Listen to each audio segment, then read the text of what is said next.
everybody. How are we doing today? We got our Friday underground stream. We're back at the normal time now, but yeah, Dexter's going to be on Sunday again, just to let everybody know.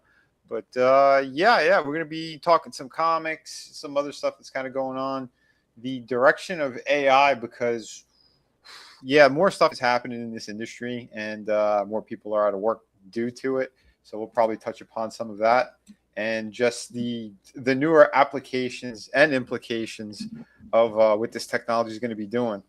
Because it looks like a whole slew of OnlyFans models is going to be out of work coming up soon now. Oh no! Oh no! So yeah, I'll show you the example, but it's all going to be run by what looks like to be Indians and black people pretending to be hot white girls. Have you tried plugging it in and unplugging it? This is going to be too funny, but yeah, I mean, and they were all like, "Oh yeah, we love AI. It's great. Who cares about the artist?" Oh yeah, until it affects you, because it's happening. It's happening, folks. But yeah, here to help me talk about some of this crazy shit that's going on, we got AI Chris, which is apropos. I am happy to be here. Oh boy. Yeah. Genie's out of the bottle, folks. It's not going back in. Yeah. Oh no. Yeah, dude, it's terrifying. Real Fake Wizard made a great video. He's a YouTuber here, and he's talking. He's like, I'm not praising AI, but guys, like, it's coming, and it's gonna steamroller you if you don't figure out how to get around it. Well, yeah. I think they're making it so that we have no option. We can't go around it. You're gonna have, I think, a handful of people are gonna know how to utilize it to make as much money as possible. And then you're going to put other restrictions on those individuals and what they're doing. But copyright laws are being thrown out. There's so much shit happening now. His video kind of went into like he used the Willy Wonka 2009 video as an example, like where Charlie Bucket's dad was like on a conveyor belt pushing, like twisting the toothpaste lids or whatever it is, the caps onto the toothpaste tubes, and then a machine came and replaced him. But by the end of the movie, he was repairing the machine that replaced him. And like basically the allegory or the analogy is that, like, yeah, you're gonna get screwed if you don't figure out how to replace or to repair that machine that replaced you. Yeah, and that's where the jobs will be, is the people that know how to use it instead of the people that get replaced by it. Right. In theory, that would make sense. But yeah, I think when Charlie's factory shuts down, there is no work for there's no robots to be fixed because the whole thing went down. I think we're getting to that point. You know what I mean? Well, yeah. I mean, the problem is the factory is offshored now, or it's H-1B. Oh yeah, but like I guess the like he was trying to explain the analogy of like, don't let it burn you. It's fire. It's a tool. It's not something that it's not a like a lot of people hear AI and it's just like this magical void that just does things and they don't understand it. AI is actually pretty dumb. Like as dangerous as it is, like it still needs people who know how to use it. Yeah, there's we're talking regular general AI, and then there's the one that's like the really superior scary one, and that superior scary one is the one that we don't know that it's coming as fast and as strong that it is, because even what's his name, James Cameron, broke that down. We'll get into it in a minute. Let me say hi to Adam first. Adam, how you doing, brother? Franken bean. Yeah, man.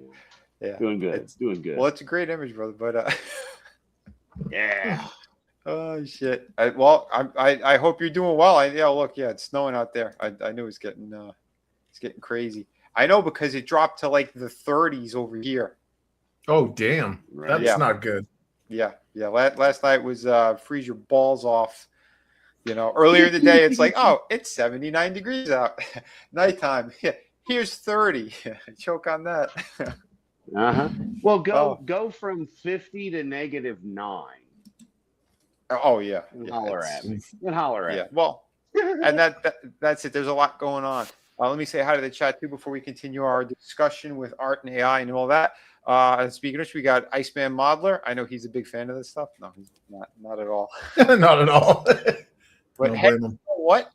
City of Venus, I completed all the artwork now, folks. All the artwork is done on that. I'm going to be starting the lettering probably Sunday or Monday. Yeah, I got a little convention coming up tomorrow, so I'm getting ready for that stuff. But yeah, Venus 2 is on the horizon. We're getting damn close. So I should be done with everything by the end of this month. So I wanted to launch at the end of the month, but I want more signups and stuff too. So I guess it'll be February. But later than that, it's happening in February. If I got to hog tie individuals in order to make this happen, like it's happening. So, but yeah. So there you go. Please sign up. Get the word out if you can. Yeah. On Venus, there's a city. On Uranus, it's just gas. We're gonna play that at the end. When and Star Trek, they went to Uranus apparently because Oh my god, dude! She got a lot of gas. I mean, what are you gonna do? You know they gave that shit for free and nobody wants to see it. What? So that Star Trek Academy, the first episode, they dropped it for free. Which kudos to them for that. Like when HBO did that with House of the Dragon, that's an awesome thing. Try before you buy. We'll give you the first episode for free. I love that approach. So kudos to them for that. The only problem is like as a I was a Trekkie or a Trekker or whatever the hell they call themselves. Like everything that's come to the streaming services like after Enterprise is unwatchable to me. Okay. So yeah, I didn't even know they had a new show.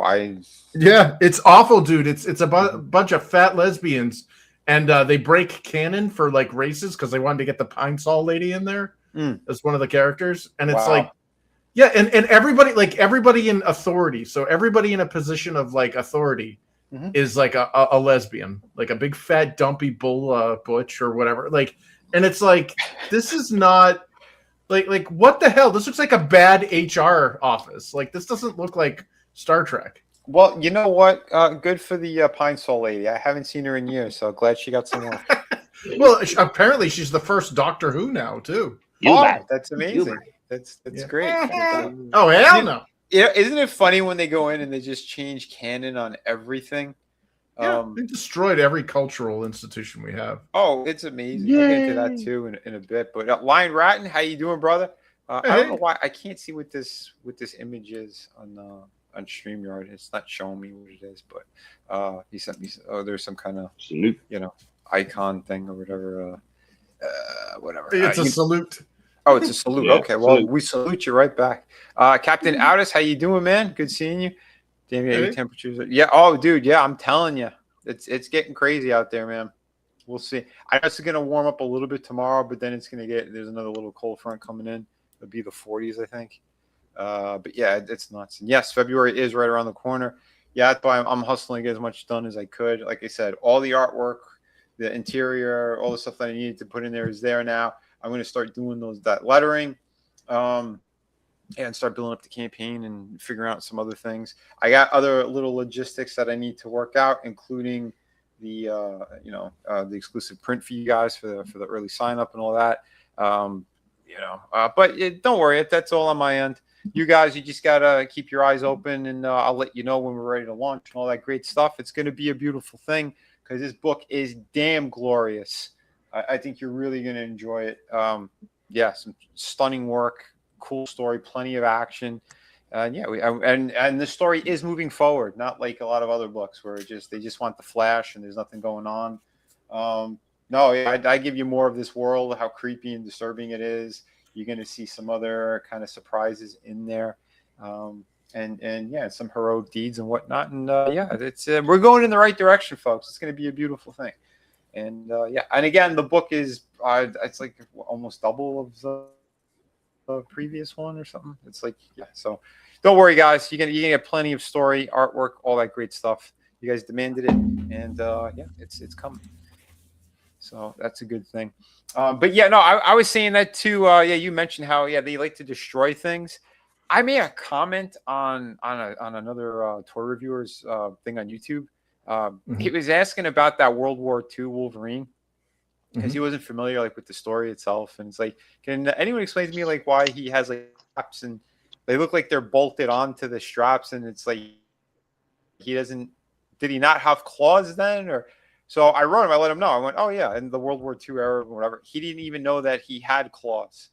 That came up later on because like when he put him through the Weapon X program, you know, that's when he first really found out that he had them. But then in the early 2000s is when they did that stupid origin thing, and Joe Kagata was involved, and they wanted to do an origin for Wolverine. And when he was a kid, he had the little bone claws and all that shit. No one wanted to see that.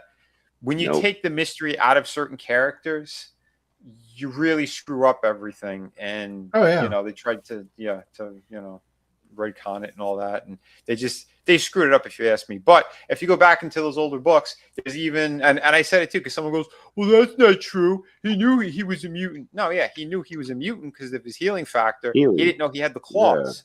That came later. So there's even books out there that essentially, and that's the thing, like these people want to fight and stuff. It's like, if you read the books like how we read them when they came out, remember issue 10 of Wolverine, when he first encounters Sabretooth on the cover, they were fighting in the snow, and you got Wolverine had no shirt on, he just had jeans on, and Sabretooth was wearing like an orange coat, and he was beating him with like a piece of wood. Like, that's a famous, like, iconic cover.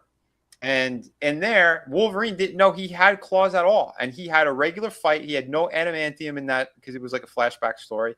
So no adamantium. He hadn't gone through the program yet. And it was just Sabretooth and him fighting. That was supposed to be their official first confrontation. And then later they screwed it up and they tried to make Sabretooth part of his backstory and all this other dumb shit, calling him Jimmy Howlett, and he's not from Canada anymore. And I hated that. Oh, you know, and most his name's Logan. Yeah. Yeah. Most true people hated it as well. And you know, that's some of the damage that happens when you get really bad editors, really bad people in the creative side of it, thinking that they could put their stamp or their stink on it. Well, guess what? They did put stink on it because no one really seemed to give a shit about any of that stuff. But you know, that's classic Marvel. And those editors and people, they're still in those positions, sadly. And that's why they could barely crack the top 10. Right now, from what I understand, if you're going to do something like that, go ahead and make a new universe. Apparently, Scott Snyder's doing that with the Absolute line, Absolute Batman. I didn't realize the first printing of that thing. Like, this thing is now on like 10th printing for that book. They're like minting money over at DC. They haven't, done anything good in forever. And to be honest, I got the first issue, not impressed. But I will say, like, for what they're doing, if they're bringing new people into comic shops and people are interested, God bless them. That's cool. I heard some of the stories, not my cup of tea. It sounds pretty retarded if you ask me. But, to each their own. But listen, they're not doing it to regular Batman. This is his own separate universe, right? So you got that. You got the Superman shit. Like, they're building a whole absolute universe, apparently. So I don't know. It's who knows. I bet it'll happen. Godzillionaire. I bet it will happen. Who knows? I heard something they made him really Asian. Idiotic. Oh, is he Asian? I didn't even. No. They made they had like a Riverdale-esque like high school Batman run for a little bit, and it was like Batman was the popular kid that was Asian. It was like, wait, what? Well, yeah, and you know what's funny? That came from, and this is hilarious because this is how they eat their own. What's his name? Kevin Smith and his partner Mark Burnett, I think his name was. They had like a podcast together, and they kicked around this whole idea about a young Bruce Wayne in school with all of his villains and all this shit, and they ended up turning it into that TV series Gotham. And then, like you said, they also made it like anime themed kind of shit to try to get the younger viewers. And they also took that idea. So he helped them with two ideas just by talking on his podcast, and they stole it completely and paid him dick. So that to me, it shows you how they don't care. They'll steal ideas wherever they could. It don't matter. It don't matter to these people, Hey, Wolverine's bone claws, we should never see till Magneto pulls the adamantium out of him. Period. Exactly. That's what most of us found out because like they didn't really that stuff wasn't in place. You know, when they were doing the Weapon X program and stuff, they made it look like that's his claws came from that procedure and everything. All he Yep. had was the healing factor. And then then that was like the big reveal. Like, oh no, he always had claws. They were bone though. So when they laced everything with the adamantium, that's when he got his claws and blah blah blah. Okay, that was a stretch that people were kind of okay with. But then when you go back and you try to ruin it now, and you're like, oh, if he always had bone claws, let's do stories where we give him a proper origin, and maybe his brothers are related to Sabretooth, and that'll be great. And it's it's shit. Here's like this is where like any level of scrutiny like destroys the concept. Like the claws were added in at the Weapon X project because they weren't claws, guys. They were blades in his forearm that slid out between his knuckles. Yep. Okay, they were blades. So even when like the adamantium was sucked out of him by Magneto. Mm-hmm. It really like making them bone was weird, like because they're not bones, like they were blades. Yeah, and now they come out of these like it looks like a giant like index finger, like one of your like metacarpals or tarsals or whatever. That's the funniest thing because of all these artists who drew them differently so many different times. So you'll have some that it looks like it's like rounded and then like just the tips are like the pointy part. Then you have the ones that look like actual blades or knives coming out. So they were never consistent with that. You know what I mean? And it's like to me it made perfect sense when he was part of the Weapon X program. They're like, well, he's a weapon. We got to give him shit. And if he can heal, he could literally smuggle weapons in his body and then tear them out at will. And it won't kill him. So why not put in an M16 in his forearm? You know what I mean? Like that was the rationale behind it. Is they literally gave him blades that he could smuggle in that they could never disarm him with. Oh yeah.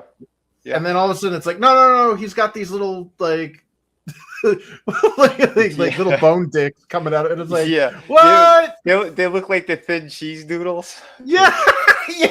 And it's like that, but they were blades. Like if you look like every like when you watch every book that I've ever read, it looks like a bunch of curved straight like curved kitchen blades coming out of them. Yeah, and I was like, okay, that makes sense. Go back to that original X-Men movie. Dude, same thing. To your point, when Professor Xavier's checking him out, and you see where they shoot up out of it, at 100% to what Mr. Fisk just said.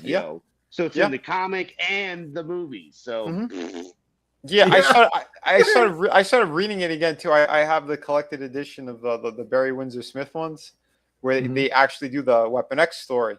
And I mean, when they take him in and everything, like they knock him out, like he took on a bunch of guys. He didn't have any claws. He didn't pop them out. He didn't because he could have just sliced and diced them all up.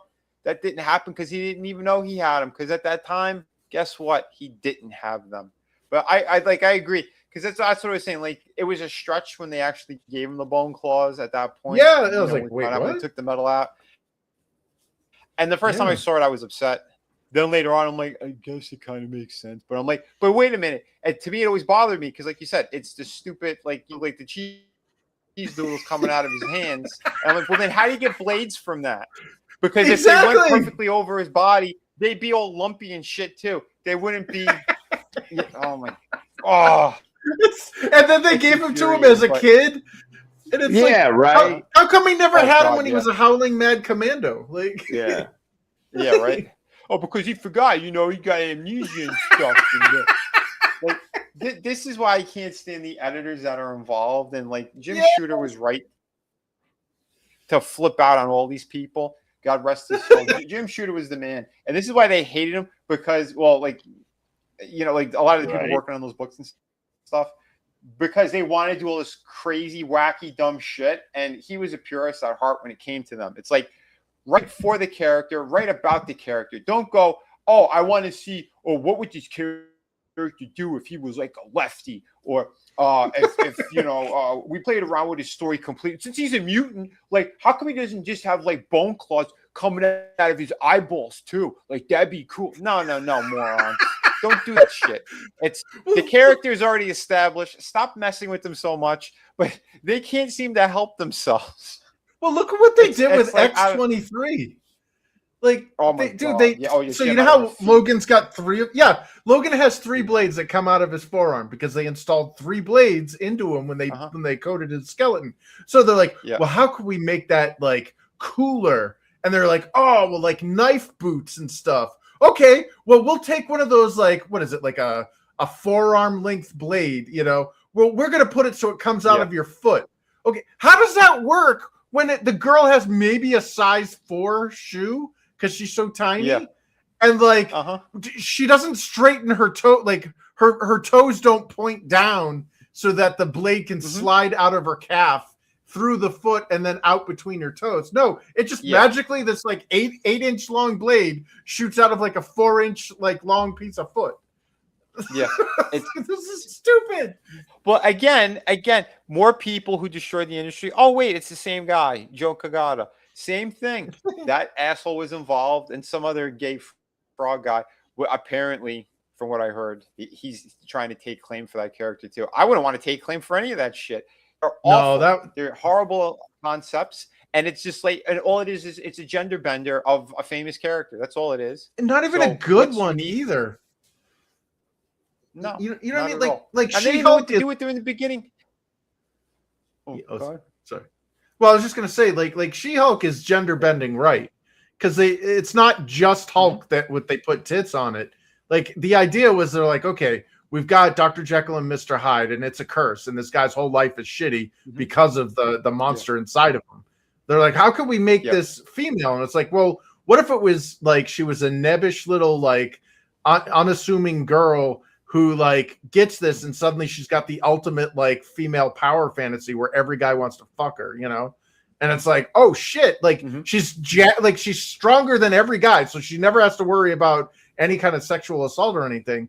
But at the same time, she literally has the pick of the litter. Like every dude wants to bang that chick, even though she's green. Like that. Like that's kind of a cool. But here's and here's the thing: like the people who were involved in her creation were the old time guys that knew how to handle these characters. Because, like again, like you said, it wasn't a gender bender thing. It was this will work in this story because again, she's the cousin. It was a cool kind of backstory and stuff too to save her life. He gave the blood to her, and he didn't know what was going to happen. But they had no time to do this. So it was a blessing. And boom. So like it was cool, and she was more savage too in the beginning. She wasn't as what she turned into. It's just she was like angry menstrual woman. but it made sense to the story with how they were doing it. And again, these are guys who knew what they were doing. And then you had the tongue-in-cheek stuff when they gave her own full series, the sensational Fourth one. John breaker. Byrne, he knew what he was doing. Yeah, she's one of the first characters to do that, and it made sense. It was fun. They knew what it was. She's supposed to be a sexy character. She's not supposed to be a mannish character. That's why she was always, half naked in the books and teasing. Even making it was her weapon. Yeah. And that was the fun thing about it, because everybody knows women they use their sexuality in order to get what they want from everybody. Yeah. Whatever, guys and all that. So it makes sense. It's natural to the story. Boom, there you go. No, not that. Well, you know what? We got Wolverine. Let's make a female one. They didn't know what to do with her. They made her like an angsty teenager in that stupid, what the hell was it? NYX book or whatever the hell it was. It was awful. God awful what they did with that character and the storyline itself. But from there, then they wanted to make her, she's going to be the replacement for Wolverine. And they tried to kill him off by pouring adamantium on him, making him sick from the metal to begin with. And his healing factor was getting poisoned. Like, get the... Yeah. If you ever look at that series, Mark Miller did it. The death of Wolverine or whatever was like a 4-parter. Yeah. It was awful. The artwork was cool because it was Steve McNiven, but the story was garbage. Because again, Mark Miller, for the as much good writing as he has, he's got terrible writing. That's just about, it's 50-50 with him. Either you're going to get a shit story, you're going to get a great story. It's kind of weird, but you know. Well, But Godzilla, he says, yeah, you only have to pay women 70% of the arm blades men get. well, Oh, shit. the thing is like, you know, like they, you know, that you've run out of ideas when they just do gender swaps of all the heroes. They're like, hey, we got a new idea for a character. It's basically insert popular superhero here. But like how many like female Batmen did they make? You know, Batgirl, Batwoman, it's stupid. But like the one with Wolverine that really sucked is that like Wolverine was kind of immune to that. Like he was the you know, the wild card mystery man that nobody knew anything about. And like you said, when they added in Jimmy Howlett and that whole stupid American, like, no, he's Canada, dude. He's straight out of Canada. Like this whole, like, we got to make him American now. We got to demystify him and show him as a kid during the Civil War. And it's like, no, he didn't know about the claw. Like, no. And then when they added, you know, they basically, like X-23, they literally started a comic line and they called it Wolverine. Okay, because they want to replace all the male, you know, heterosexual male masculine characters. They literally called it Wolverine, and people are like, no, that's X-23. That's not Wolverine. And all I can think of is like, no, that's not Spider-Man. That's Miles Morales. Exactly. Because that's the sad fact of it too, right? Because like you said, when they tried to kill off Wolverine, and we knew he is not saying that. He's one of their freaking flagship characters. Yeah, he's their moneymakers. Yeah, he wasn't there from the beginning, but when he came in, everyone fell in love with him again because you have fantastic creative teams that were working on his books, and he's one of the few characters that did some of the most violent stuff in comics, but was a good guy, you know, like him and Punisher. Like if I were ever to tackle a Marvel book, I would put them together, or I would do like maybe like a Punisher run and have like Wolverine pop up in there as like a surprise. Like maybe he's undercover doing something else, and then boom, he pops those claws, and he's like, "Whoa, wait a minute!" You know, I'd have fun with that. These people don't know what the hell they're doing. They sit on gold, and what are they doing? They're having coffee shop conversations. They're making characters gay. They're putting them in outer space, and what kind of? Come on, sorry. And I understand, like the X-Men, they occasionally went to space and they did stuff like that. Yeah, you do it for a big epic story. You don't be like, oh, they got a home base on fucking asteroid M, and they help take over, and now Magneto's cucked from being their strongest villain to now he's kind of with them, and Krakoa, it's plants that created all the mutants. Yeah, oh, dude. I mean, I swear, these people, these pretentious asswipes that they put in these positions, you know, well, Jonathan Hickman's one of the best guys. I knew him. And I'll be honest, I wasn't that impressed with his shit, and everything is just too much. Like, he'll have pages and pages and pages and pages of dialogue and exposition, and it always, like, it doesn't amount to shit. He might have a couple of cool, like, concepts overall, or a couple of really, like, you know, and it's not easy either when you're playing with, like, these really big characters, and you go into, you know, you're going into different universes, and you're kind of recreating everything. But the problem is, again, these people, once they do have something good, they always taint it, or they want to get too, I don't know, they think they're smarter than they actually are. And instead of just writing like a cool, fun story, they do this shit where now I want to break down the science behind it. And they get so wrapped up in like the little details of stuff. When you pull back, you go, wait a minute, you're trying to say that mutants were created off of a fucking plant? Yeah. No, it's stupid. I'm sorry. It's stupid. Well, the problem is like, you know, it's like what Gazillionaire mentioned with Hellfire Gala. Like, dude, seriously, that's just proms and dinner tea parties or whatever that these people never, like the writers and the artists or whatever, were never invited to in real life. So they want to vicariously live through these characters. Oh, for sure. But like why are we like stagnating to the point where not only are stories being recycled now, but like the ones that are truly original are the shitty Hellfire Gala or like the plant origins of mutants and all this stuff. Like, why aren't we like, we have so much shit wrong in the world today. The commentary opportunities alone could probably propel this like story ideas for like generations of books. You know, like we've got a government controlled by a foreign government, or like, oh, there was a bioweapon they created that only exclusively targets mutants.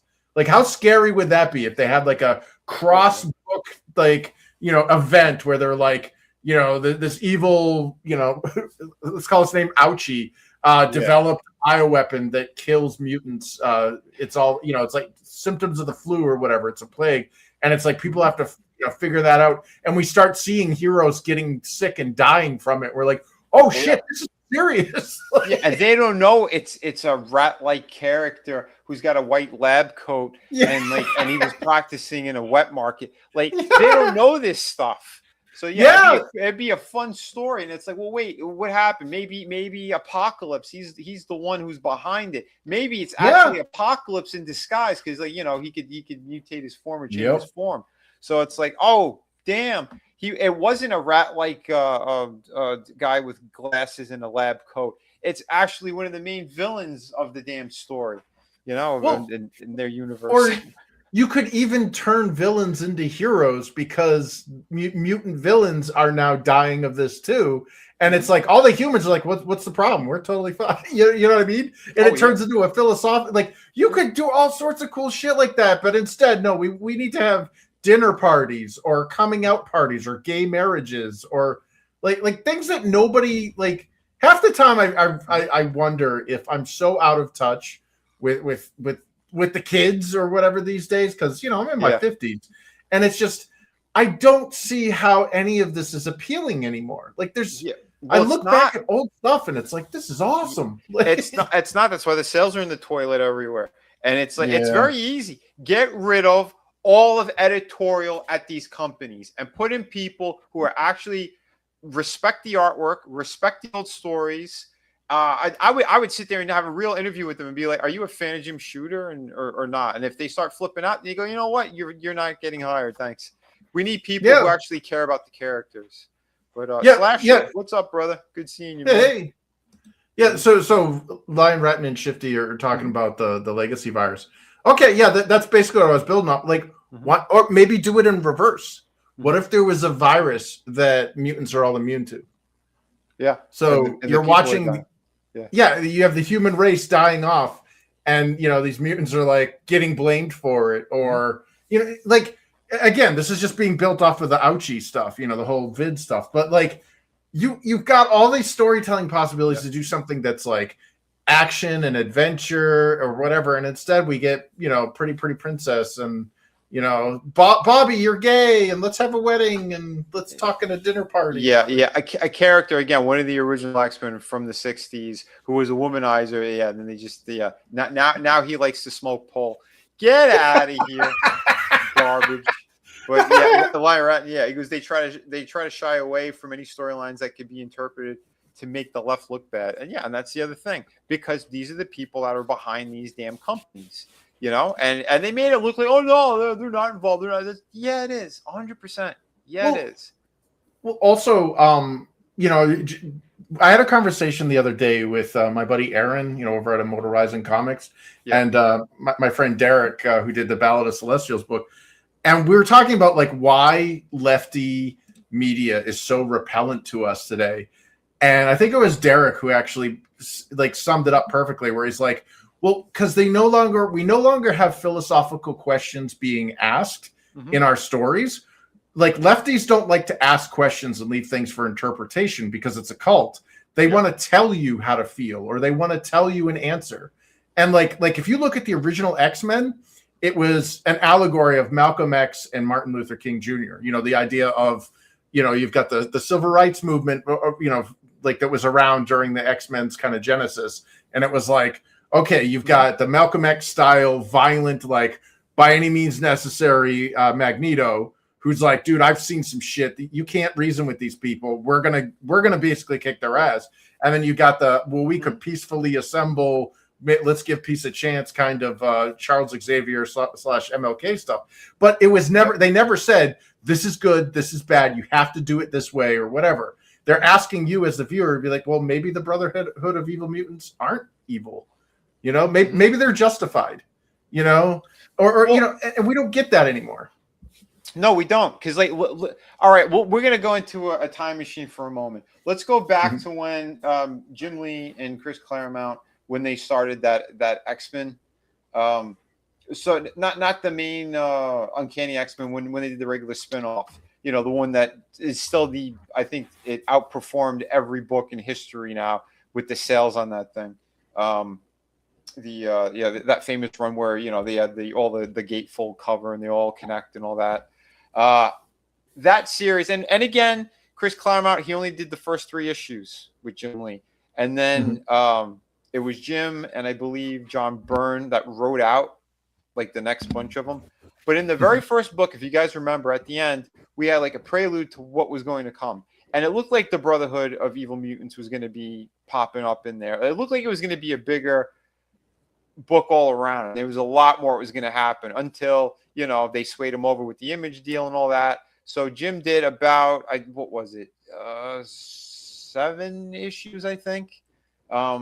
He did the layouts like for the last 2 books or something that he did, and then an RT Bear, I think, helped ink it and finished it. But that series was amazing, and I think it was like issues, I believe it was 4, where they even invented and they brought that new character, Omega Red, someone from the Soviet era Cold War thing. Like they found him in a submarine, like, you know, like he was forgotten essentially or something, and like they bring this character out, and it was awesome, and he had history with Wolverine. Like, it made sense. You had cool stuff you could explore with those things, because again, they're bigger stories. You take the characters, you break them down. You could go into the whole past of like Gambit, like, you know, he was with the what was it, the thieves in the Bayou there and all that. Like, you had cool stuff. You had Rogue, who she was tricked by her mother, who she didn't know was a supervillain, was Mystique. You know, her adopted mother, essentially, because she found this runaway and she trained her to be a thief. And, you know, and then look at that other cool storyline they did, where how she got her actual powers. Yeah, Ms. Marvel. Yeah, she almost killed her, put her in a coma, and she retained all that strength and everything that she had. Like, you have all these cool elements. You know, Psylocke, one of my favorite characters, her story is the most messed up, what they did, and, you know, she's even in someone else's body. Like, her whole mind was trapped now in this Asian chick, but she was actually British. You know, like, you had all these characters with all these layers. Wolverine, he's got so much history, and you can play with those elements. That's why, like, the Omega Red story made sense. It's like, okay, Wolverine was in all these wars. He was in all these different big conflicts over time. You have so much to play with and so much you could pull into these stories. But what do we have? Now, like you said, what we have now is these insane people trying to push agenda on everybody. There was one of those writers, what's her name? Willow something. She's a white woman, a blonde white woman, who she became Muslim or something. And then she wears the whole thing wrapped around her head and all that. She did a TED Talk when she was working on, what was it, that stupid Miss Marvel character. And this is before the book came out. And she attacked the Marvel fans. Like, straight up. She's like, all the misogyny that you people like, and whatever, blah, blah, blah. And they said every issue that came out, they were wagging the finger at the fans. And here's the crazy thing. They said the first issue did really well. And they're like, what the hell? Sales were still, they were pretty okay for a character that no one really, well, I think it's just because it's a new character and they hyped it everywhere in the media. That's my personal view. That's the only reason why people went in to get it. But when people started to see what it was, and they're like, oh, this character ain't going to be worth shit. And they try to cram her into everything. Cartoons, her own show, video games, and everything she was involved in tanked. Yeah, nobody liked the character. Yeah, because what did they try to do? They try to push religion and wagging the finger at people instead of just making a good character. Now, if you made a good character, a brand new character, with their own power set, I'm sorry, I'm sick of shit where we got Mr. Fantastic. Let's have another stretchy character. No, that's retarded. Sorry, that's retarded. All the stuff that they do is just pure, like, they're just idiotic all around. You could have came up with your own character with their own power set and their own struggles in the world, or whatever you wanted to do, how you wanted to do it. And then whatever other shit's attached to it, that's secondary. It doesn't mean anything. Now, no one cares if a character is Christian, Muslim, Jewish, Buddhist. No one really cares unless it pertains to the story, a specific story that maybe it involves their powers or whatever bullshit. But you don't preach to people. You don't wag the finger at people. You could have elements in there if you want, because we get like what's his name, Iron Fist. It's attached to like the Asian history, culture, stuff like that, the power sets or whatever. But they're not cramming anything down your throat regarding him. And in fact, it's a freaking white kid. It's not even an Asian guy who gets the freaking power of it. It's all that. But then you have and they flip their shit over that. Well, that's the thing too. You got what Sama Amanat. All right, so she's someone who should have never been near this industry. And again, you can thank people like Joe Quesada. They brought in all these crazy lefty wokey people, and that's what their agenda was. It was to infiltrate and destroy. And that woman, again, that was a self-insert. She made the writers and stuff come up with this character, and let's push religious aspects. Let's make the Muslim stuff prominent in the story, and we want to brainwash as many people as we could, or whatever word you want to use in there. It was designed to fuck everything up, is what it was, so that they can have fights with people. Because what happened from that? Because like what was the Gamergate shit, all that stuff, the Comicsgate shit, how it started? What was it? It was them going, okay, and granted, half of it was grifting. I'll say right now, half of that shit was 100% grifting, because it was, we're going to combat them. They had this white horse that they could ride in on and preach, but at the same time, what really fucking happened was, listen, we need drama, we need a fight. And what they're doing it's great. They're coming up with these shitty characters like that because they want to wag the finger at all of us. So let's go the opposite as hard as we could. Instead of going, hey, those stories suck, let's just boycott it and come up with really awesome stuff. Things that we enjoyed when we were younger. Cool storylines, stuff like that. No. Instead, it was the polar opposite. We'll have a Captain Misogyny type character. And our characters are doing brutal things to women and stuff. And some of their books had pregnant women being destroyed and ripped apart, and just grotesque, disgusting shit for shock value. Instead of making good stories where books will actually, you could keep them on a shelf at any time, be evergreen almost. You could have some badass stuff. You could have characters that kill and do stuff, but they went out of their way for the shock value factor instead, the flash in the pan kind of thing. And that's why all the sales are in the toilet now, too. Because most of those people are late with their projects, or their projects just suck in general.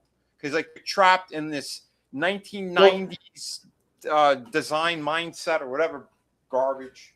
Sorry. Well, it's like I've noticed that, and it's not all of them, because I generally have a lot of admiration for some of them. But the critics, the grifters, the drama farmers, whatever, when push comes to shove and they started making their own stuff, it really showed that it's easier to criticize than it is to actually create. Because take a step back from Comicsgate, from Gamergate, from all this stuff, and just look at online commentary and criticism, or whatever it is, critics, in the entirety of it. And you got people like James Rolfe, the angry video game nerd, who is by far the most successful, when you think of YouTuber or whatever, AVGN is probably the first one that comes to my mind as the OG, the originals. And his criticisms were great. His episodes where he's shitting all over video games, totally great. But when he tried to make his own movie, it was so bad.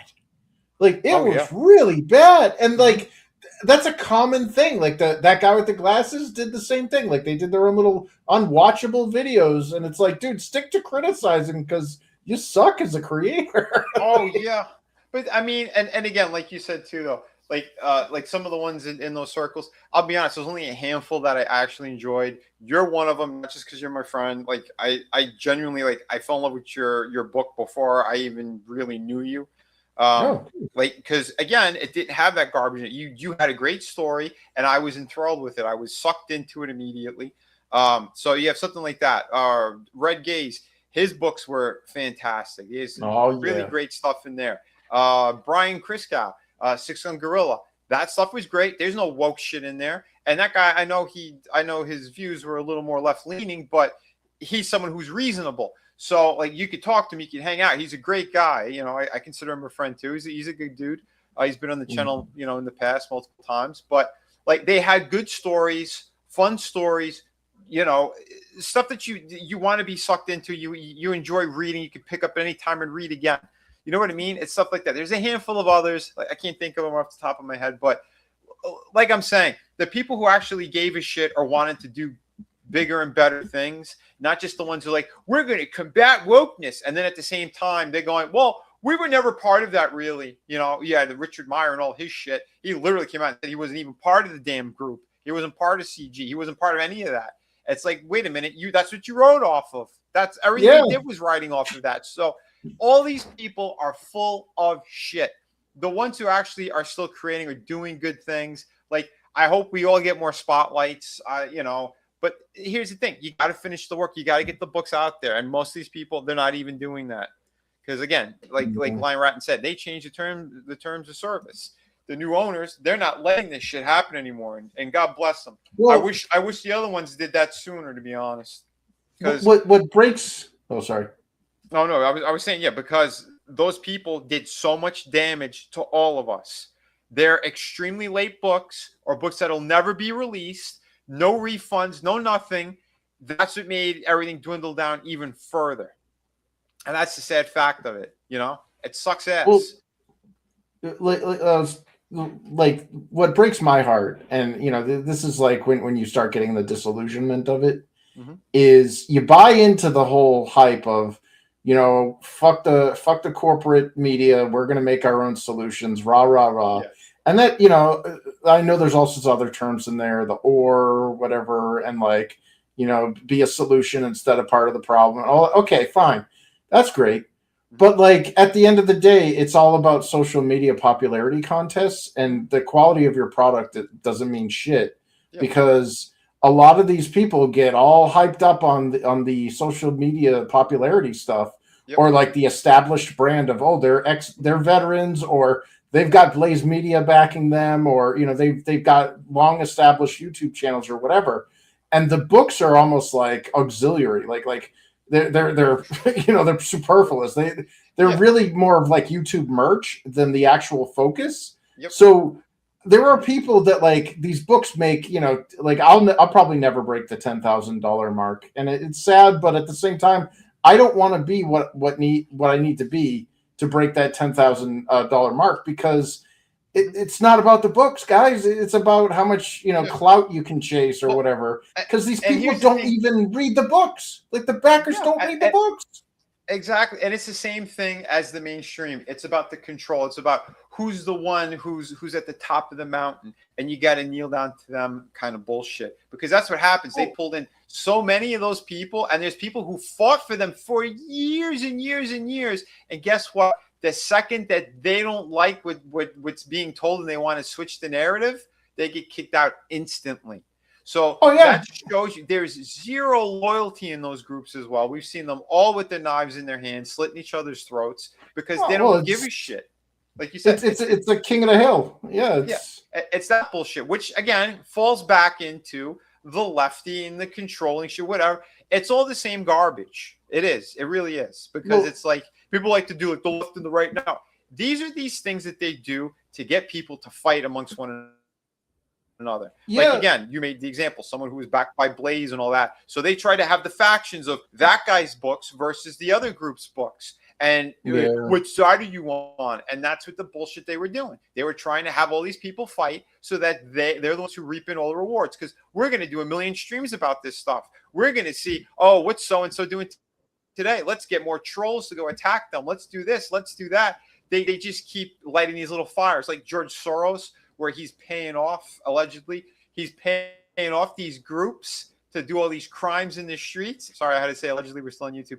But it's the same thing. It's you get the paid agitators, or the people that if they're not paid, it's promises of wealth, promises of being pushed. And these jerk offs, they all get sucked into this, and they think that, oh, that's what we got to do. And guess what? They get the shit under the stick most times, or they become the butt of the joke anyway.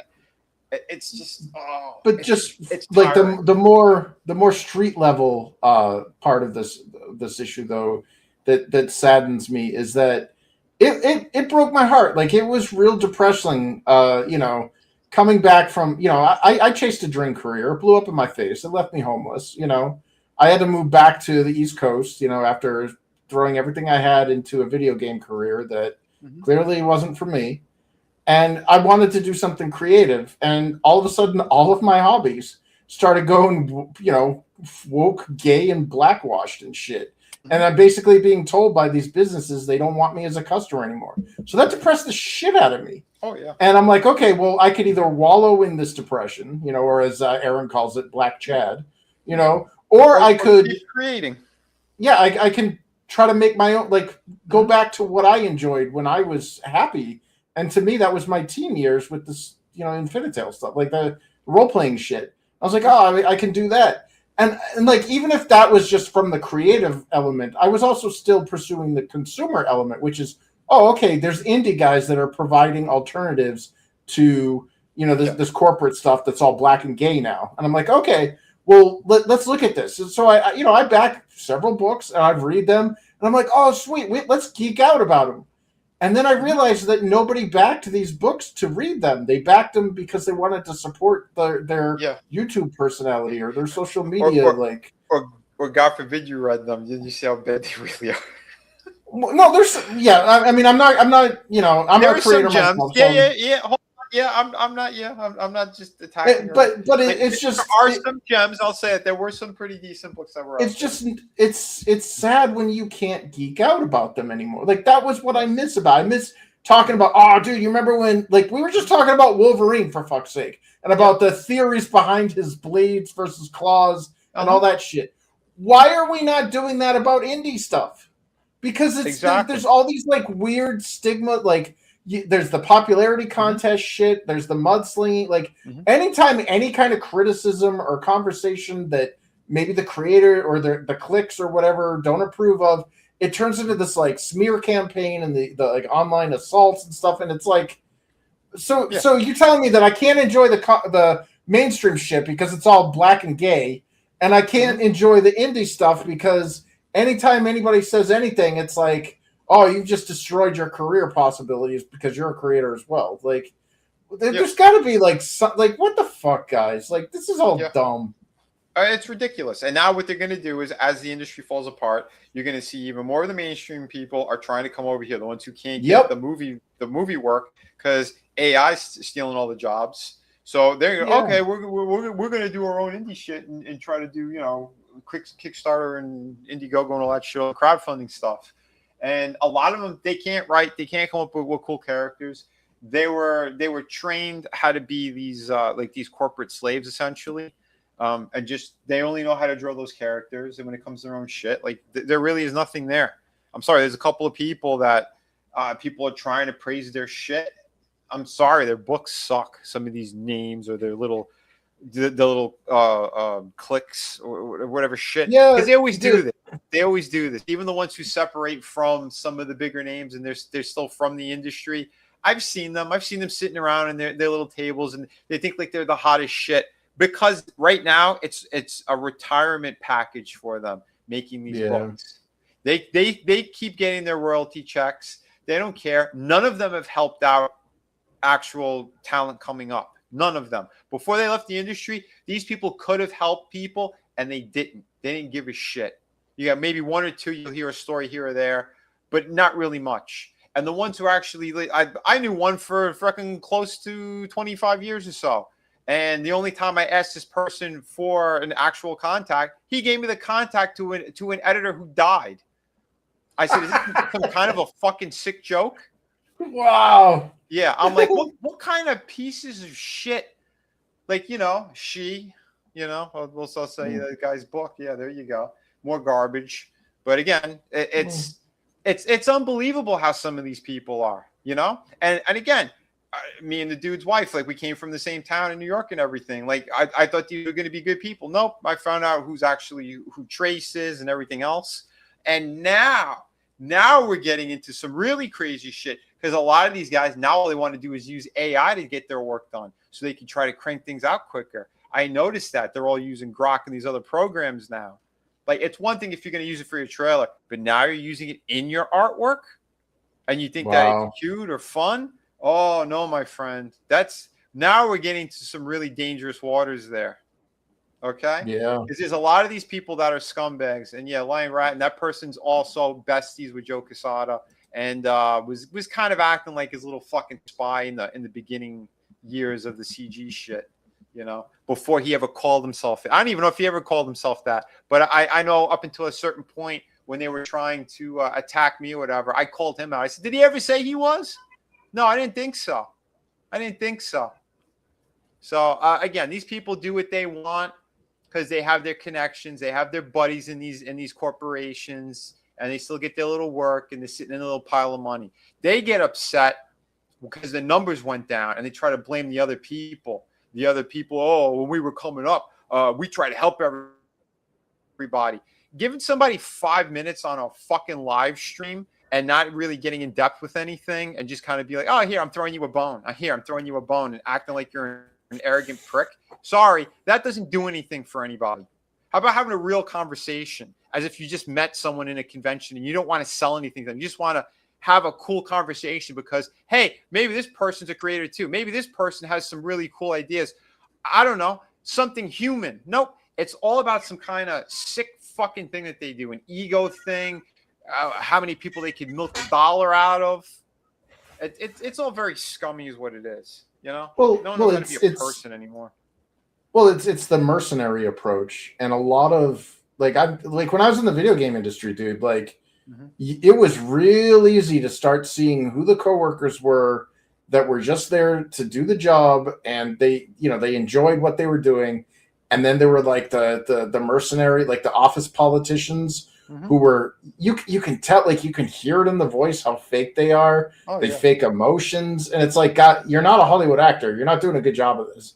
And they start they'll start backstabbing or sabotaging others. I'm like, why are you talking shit about this person to me? Like what? Oh yeah. And it's just like little seeds they plant because the idea is that in their mind, the ladder is built upon the shoulders of those they step on to get to where they want to get for success. Oh yeah. And I've watched that, like that when I left the industry. That was I mean, dude, I'm an outspoken asshole. I keep my mouth shut as much as possible, but it's like when I see obvious things that are destroying the product we're working on, I'm like, guys, this isn't gonna work. You're making us come in at odd hours to fix shit that we didn't need to break. Well, it's also because they're disingenuous, and you're a person who, again, you wear your heart on your sleeve. You know what you want. You know what's enjoyable, and that's what you're trying to. You and I, we come from that thing of we should all come together and build something properly, because if we put everything we love into something, it's going to take off in the right direction, or it could be really big. And even if it doesn't, at least we have this awesome story, this awesome thing we created. Those motherfuckers, they don't care. No, we need the slaves to do what we tell them to do. This is our vision that we want to put out, and we think it's going to be awesome, even though it's not. There's a lot of horrible shit in there. There's horrible ideas. Or they put their own agendas into shit as well. Well, when I was in the gaming, the project was bigger than me. It wasn't about me. If I had ideas that weren't gonna fly or that wouldn't hold water or whatever, destroy the idea and we move on. But the idea is I don't take it personal because it's not about me. It's about the success of this product. If the product succeeds, we all succeed. That was my and that generally that's how a good business works, because if everybody is ultimately working toward the same common goal, and they're all working in collaboration instead of competition, you end up with something that elevates everybody. Exactly. They say that saying, the rising tide lifts all ships, but that's what it means, is that you're all working together. Whereas in these creative industries, especially in video games and apparently you're in comics and whatever, is you get these very mercenary, rock star, personalities where they're it's about me. It's me. I am this. You should be, focusing on this. But it's well, who was your colorist, or who did your lettering? Oh, those are my friends. Yeah, but it's me. Stop looking at them. It's me. Yeah. And it's but that's your. What about? Tell me about your product. I don't care about you, dude. there were so many authors out there, so many movie makers that I wouldn't know them from Adam. You know, like I could probably like bump into them on the street and not even know who the fuck they were, and that's totally fine. But their products, like that's what's important.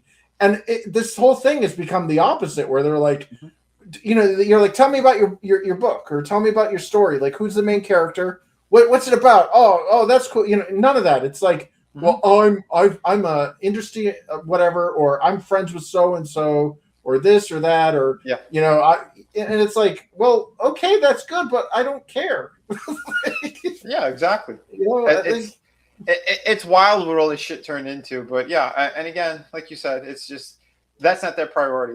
Their priority is something totally different. But that's why I say, like the comic books and the stuff that I enjoyed and the things that we were doing. Like look back at some of your favorite stories and stuff.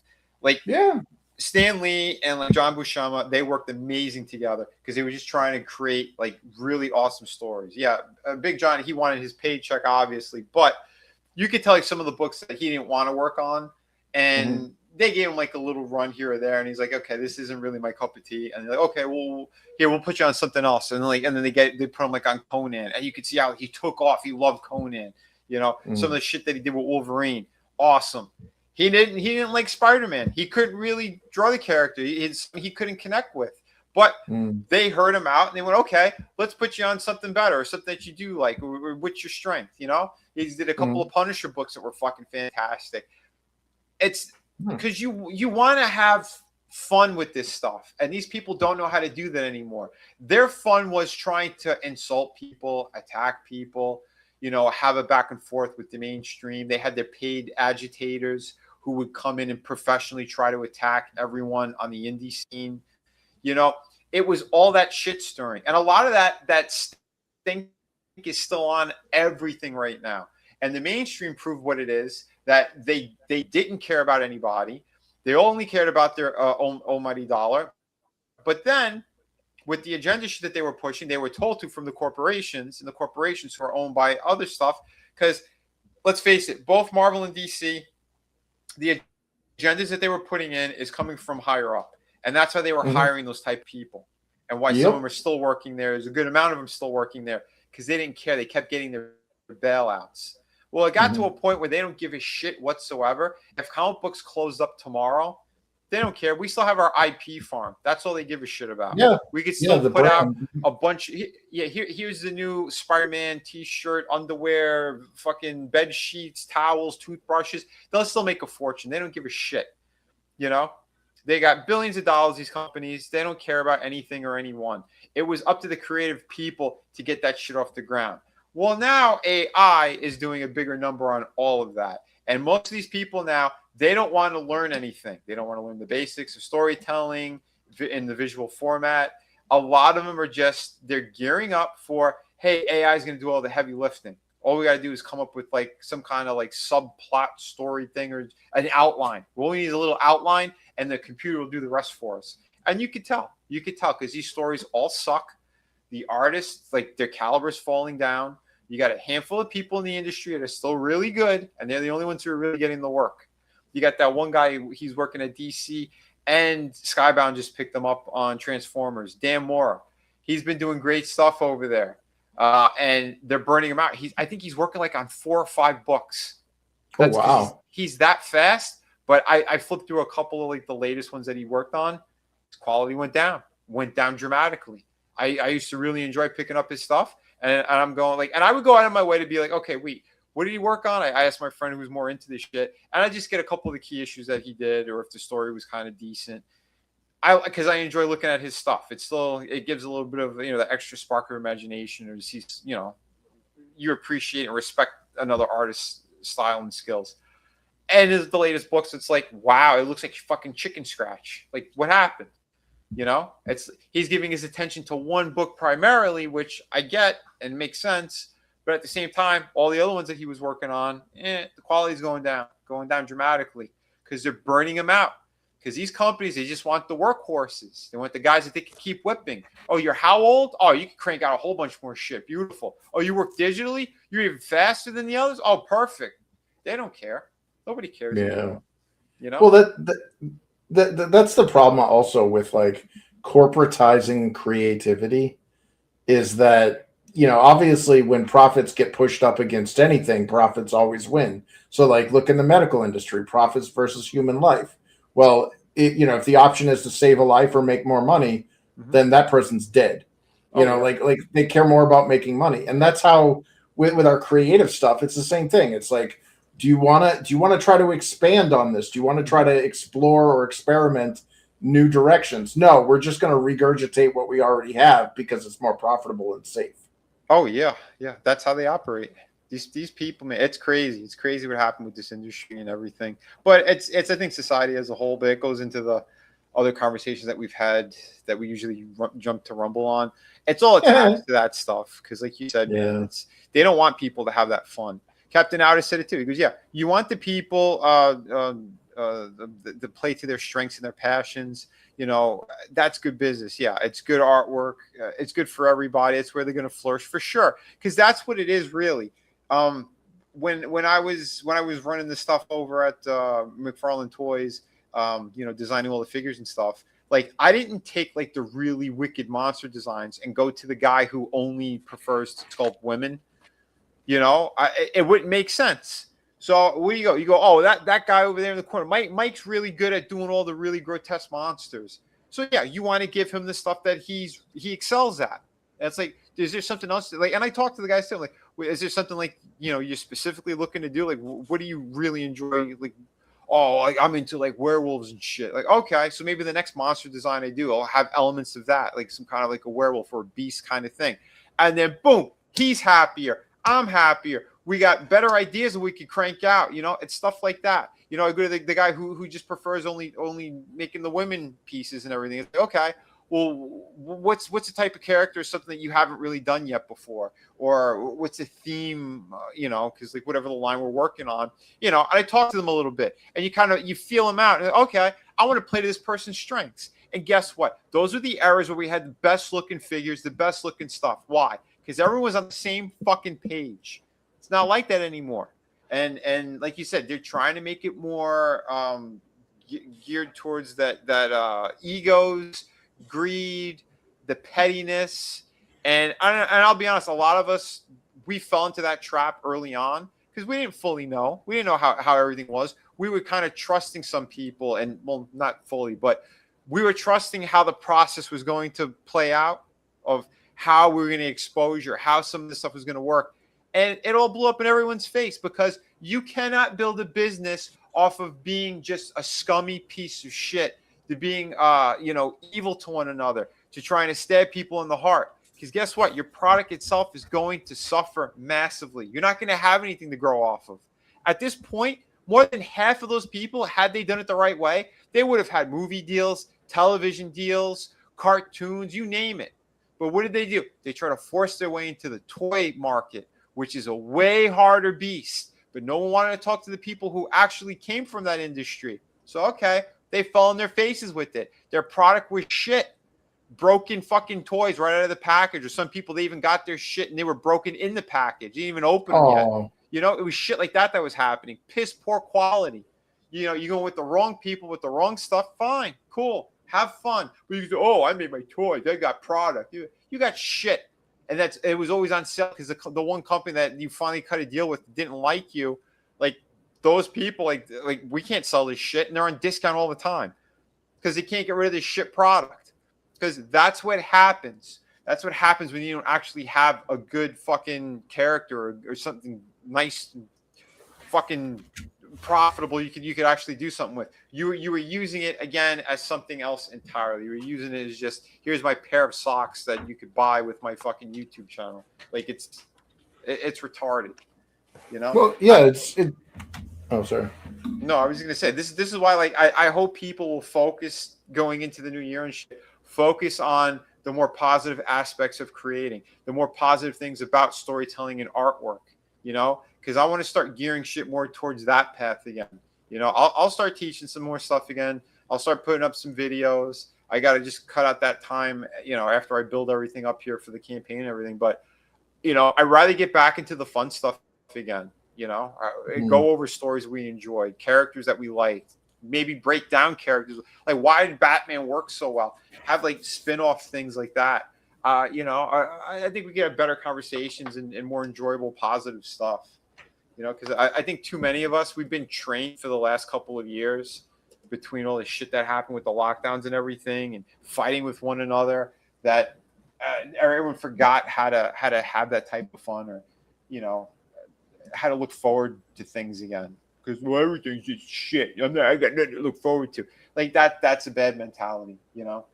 I miss geeking out. Like, dude, I'm a freaking nerd, a geek. Like, like my quote unquote culture or whatever was like, dude, when I was with my coworkers back when I was in game development, we would spend like lunch breaks wasting time talking about our theories about Lost.